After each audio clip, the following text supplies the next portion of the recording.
ఒక పసివాడు గుడి మెట్ల మీద కూర్చొని వెక్కి వెక్కి ఏడుస్తూ, భగవంతుడా, నా పాతమ్మని నాకు తిరిగిచ్చే, లేదంటే నన్ను కూడా నీ దగ్గరికి తీసుకెళ్ళిపో అంటూ ఆ దేవుడిని దీనంగా ప్రార్థిస్తున్నాడు. అన్యం పుణ్యం తెలియని 8 ఏళ్ల ఆ పసివాడు ఒక ప్రమాదంలో తన కన్న తల్లిని కోల్పోయాడు. తల్లి లేని లోటు ఆ బిడ్డకు తెలియకూడదని తండ్రి కొన్నాళ్ల తర్వాత మరో పెళ్లి చేసుకున్నాడు. అలా ఆ ఇంట్లోకి కొత్త అమ్మ అడుగుపెట్టింది. ఒకరోజు ఆ అబ్బాయి ఇంటి అరుగు మీద ఒంటరిగా కూర్చొని ఆడుకుంటున్నాడు.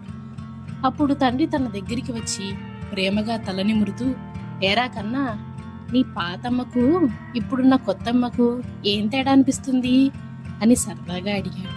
దానికి ఆ చంటి పిల్లాడు అమాయకంగా ఇచ్చిన సమాధానం తండ్రిని నివ్వెరపోయేలా చేసింది. నా పాతమ్మ ఎప్పుడూ అబద్ధాలు చెప్పేది నాన్న, కానీ ఈ కొత్తమ్మ ఎప్పుడు నిజాలే చెప్తుంది అన్నాడు. కొడుకు మాటలకు ఆశ్చర్యపోయిన తండ్రి, అదేంట్రా అలా అంటున్నావు? అమ్మెందుకు అబద్ధం చెప్తుంది అని మళ్ళీ ప్రశ్నించాడు. అప్పుడు ఆ అబ్బాయి కళ్ళల్లో నీళ్లు తిరుగుతుండగా, నేనెప్పుడైనా అల్లరి చేస్తే పాతమ్మ నీకు అన్నం పెట్టను పో అని కోపంగా అనేది, కానీ కాసేపటికే మళ్ళీ నన్ను వెతుక్కుంటూ వచ్చి ప్రేమగా బుజ్జగించి తన చేతులతో ముద్దలు తినిపించేది. అంటే అమ్మ చెప్పింది అబద్ధమే కదా నాన్న, కానీ ఈ కొత్తమ్మ నీకు అన్నం పెట్టానని చెబితే నిజంగానే పెట్టడం లేదు. నేను అన్నం తిని 3 రోజులు అవుతుంది నాన్న అంటూ బోరున విలపించాడు. కొడుకు ఆకలి కేకలు విన్న ఆ తండ్రి గుండె తరుక్కుపోయింది. కళ్ళల్లో నీళ్లు సుడులు తిరుగుతుండగా వెంటనే లోపలికి వెళ్లి తన భార్యతో, చూడు, నేను నా సుఖం కోసం నిన్ను ఇంట్లోకి తీసుకురాలేదు.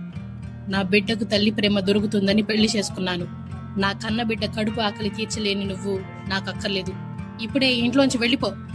నా బిడ్డను నేను ఒక్కడినే పెంచుకోగలను అంటూ హెచ్చరించాడు. భర్త ఆగ్రహాన్ని, ఆ పసివాడి ఆకలిని చూసి ఆవిడ మనసు కరిగింది.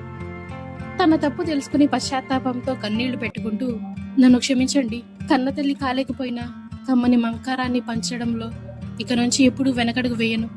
బాబును నా ప్రాణం కంటే ఎక్కువగా చూసుకుంటాను అని మాటిచ్చింది. ఆ రోజు నుంచి ఆ ఇంట్లో మళ్లీ నవ్వులు విరిశాయి. ఆ తల్లి ఆ పిల్లాడిని కన్న కొడుకు కంటే మిన్నగా చూసుకోవడం మొదలుపెట్టింది. అలా ఒక పసివాడి వేదన ఆ ఇంట్లో ప్రేమానురాగాలకు బాటలు వేసింది.